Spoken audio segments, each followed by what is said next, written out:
इसका टेक्नोलॉजी का लव तो कम नहीं हो सकता है, लेकिन क्यूआर का हिसाब सिंपल हो सकता है। क्या? कैसे? खाता बुक क्यूआर से मैन, ये सब ऐप से पेमेंट एक्सेप्ट करता है और फुल हिसाब को एक जगह दिखाता है। अरे हिसाब सिंपल हो गया। खाता बुक, बिजनेस हुआ easy man.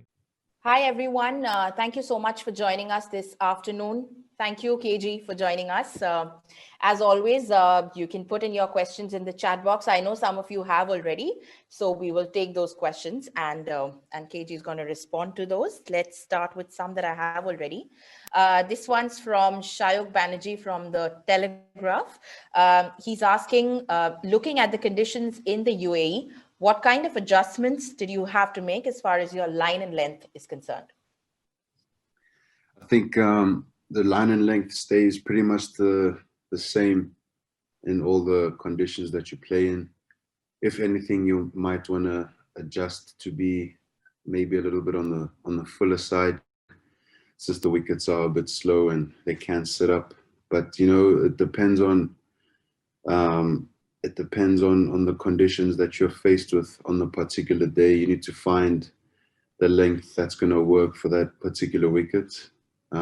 So it's about making that adjustment. But to start off with, you're going to hit your normal, I guess, 6 to 7 meter length, and then in the back end, depending on whether the wicket is slowing down or whether there's dew, then you can, see what sort of adjustments you need to make, and also the situation the game is under and what the game is asking for you to do, whether it's to take wickets or be a bit more defensive. And also it depends the lengths you're going to bowl when you have a look at your field as well. You bowl according to your field, so it's just about making adjustments. But at the start of the day, it's all about sticking to good old-fashioned lining length, top of off. Okay, another one, KG, has it make any kind of difference to you having to bowl without the application of saliva? Not really. The ball has been swinging anyway. And it's T20 cricket, so I think, swing pretty much gets negated early on, even though you were to apply saliva to the ball. I guess the only time that it would be interesting and where it would play more of a dilemma would be in Test cricket, since you have to look after the ball much more. I guess in T20 cricket, the older the ball gets, the happier you are, because it makes it softer and it's not as hard for the batsman to hit. Okay. Questions here from the Hindustan Times. Is there a difference between bowling in India and in the UAE, since your figures this season are almost similar to last one? It is different. The conditions here have been quite tricky because we're playing at the same venues, but you play on fresh wickets at certain times and sometimes on used wickets, and they all play quite differently. I mean, Sharjah in the beginning was really flat, and then it sort of slowed down, and the pass score went from about 210 to about 180.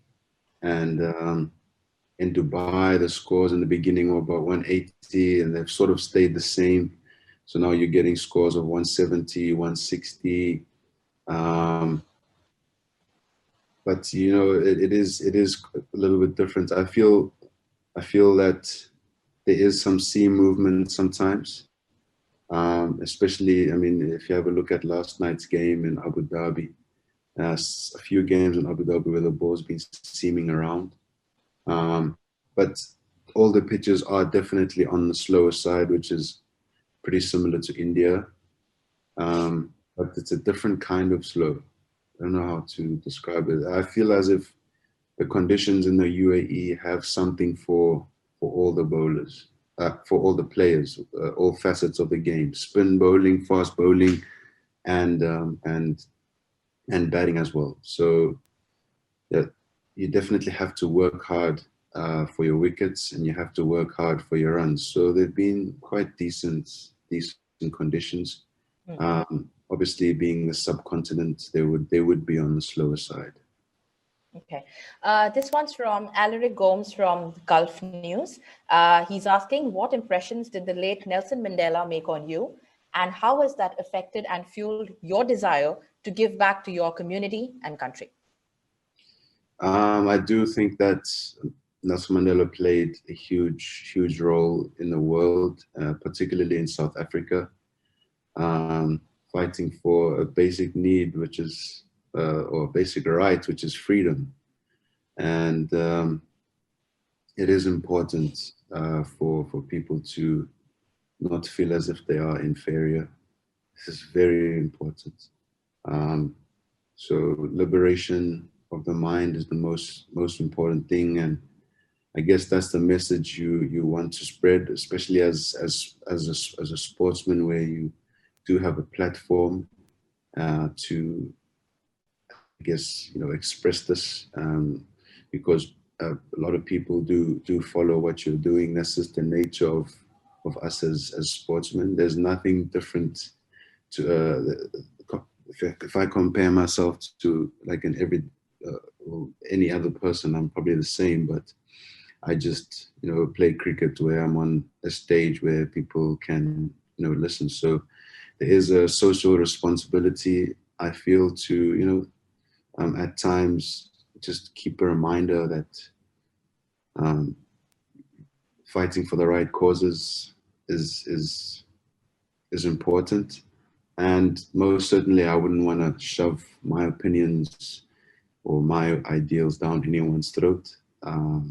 It's just, like I said, if I'm on this platform, I will express my opinions like I am now on this matter. I think it is important for people to understand that on the political front, liberation is really important, and the human rights to be treated with dignity is important. Okay. KG, plenty of questions actually coming in on bowling with your good friend from South Africa, Onrich, who's also done so well. So let's just take one, combining all of them. People have described your partnership with Onrich Noke as being one of the most lethal in IPL history. What do you make of such comments? And talk us through about bowling with him. It's awesome bowling with him. I mean, he's done really well. He's got a lot of pace, and he's also always willing to learn, and he's open to new ideas. And I think that's a great trait to have. And he always gives his best for the team. Myself and him are always giving our best for the team. That's just in our nature. But at the end of the day, we have a job to do, and I think we've done it well so far. And now we challenge ourselves to do it. Hopefully we qualify. We're one game away from qualifying. And hopefully we do it when it matters the most, in those knockout stages. But it's been really amazing to bowl with him. He's come a long way, and he's still got a long way to go, including myself as well. So to be called one of the most lethal partnerships in IPL history, that's some feat. But when we're playing, we're just taking it game by game. We're not walking around as if we were the most lethal. That's the last thought on both of our minds. We need to worry about the next game, and I guess just being normal. Okay. A question looking ahead to the last match, and looking ahead to the one that's coming up. Umesh Rajput says Delhi Capitals is on top of the points table at the moment, but you're coming off a loss against Punjab. It wasn't such a great game. Is this a wake-up call for the team? I don't know if I would call it a wake-up call. It's just a loss, and losses do happen. So it's not about panicking and trying to reinvent the wheel. We need to assess where we felt we went wrong, which we have done already. I mean, from the second we lost, people are already talking about the game and talking about where we can improve. But bearing that in mind, we need to realize what good came out of that game as well. So you keep reinforcing on what you're doing well, not just focusing on the negatives. There were probably few negatives in that game. And at this stage in international cricket, or at this stage where you have such quality players, those few negatives can go quite a long way. I mean, so all we need to do is not reinvent the wheel. You know, losses can happen. So it's just about getting back up and getting ready for the next game, having identified what we have done wrong and also what we have done right, and make those minor adjustments. KG, this one's from Neeru Bhatia from The Week. She's asking, what aspect of your bowling are you enjoying the most at the moment? To be honest, I enjoy bowling whenever I have the ball.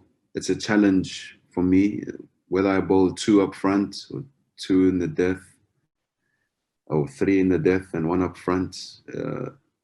Every time I'm given the ball, you know, I have a job to do, and yeah, cricket is my passion, or sport is my passion, and I happen to be playing cricket.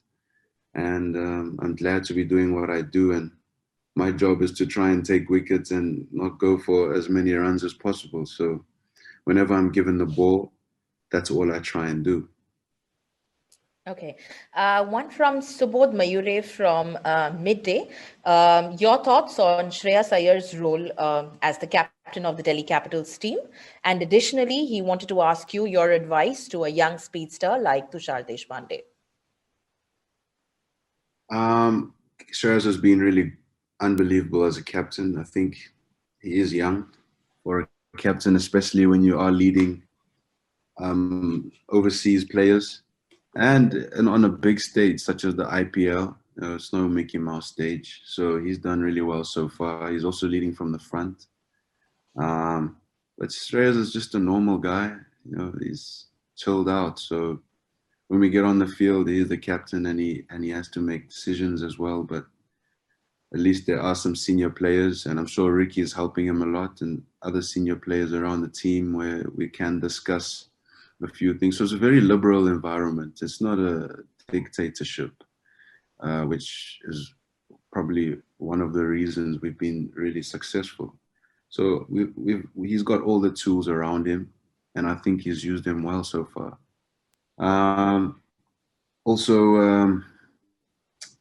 Tushar's got a lot to learn.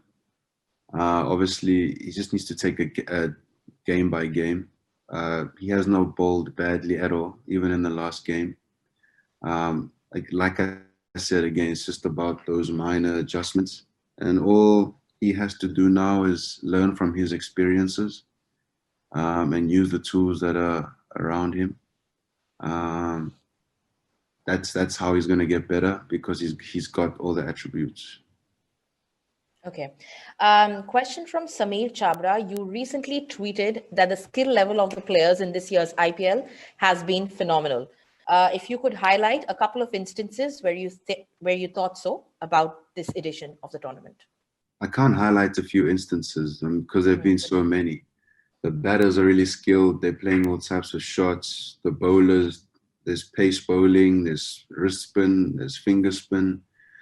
And I know there's been quite a few drop catches, but I mean, it's not easy. That has been one of the issues in this tournament. It's not easy to catch for some reason. I've dropped the catch as well. But you know, some of the catches that have been taken have been phenomenal. And some of the skill level with the bowlers, especially in the death, and the batters and the type of shots that they're playing, and especially how the games are just going right to the death. In this IPL, if there's one thing that I can take out of it, and one thing I won't forget, is that, you know, every team is in it, and no team has won until the last ball has been bowled. That's the competitiveness has been, you know, second to none. And I always knew that it would be this way, even though there is no crowd, because you're dealing with professional cricketers, and professional cricketers who get to this stage are naturally competitive. And once you have a whole lot of athletes, or cricketers who are competitive on such a big stage, of course it's going to be very competitive. And that's reflecting in the skill level. That's reflecting in how the games are contested and how deep they're going.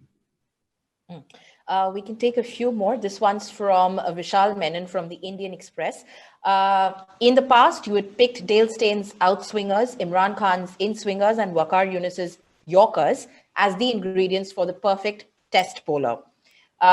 Who all would make up for you your perfect T20 fast bowler? I mean, there's so many great bowlers. I mean, in my head that time, subconsciously, maybe I was just thinking Pakistani bowlers. But there's so many great bowlers, man. I don't know. I don't know. Asif, Malinga, Yorker. Whose bouncer would I pick? I don't know.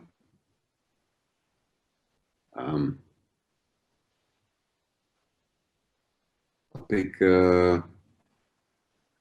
Heinrich Nokia bouncer. Then I'll pick. Man, I don't know. I can't answer this question now. Okay, no problem. Question from Hemant Kumar Sharma. Do you think in this edition of the IPL, Delhi Capitals will be at the top of the podium with help from your bowling? With help from my bowling, I think it's going to have to be a team collective. Yeah.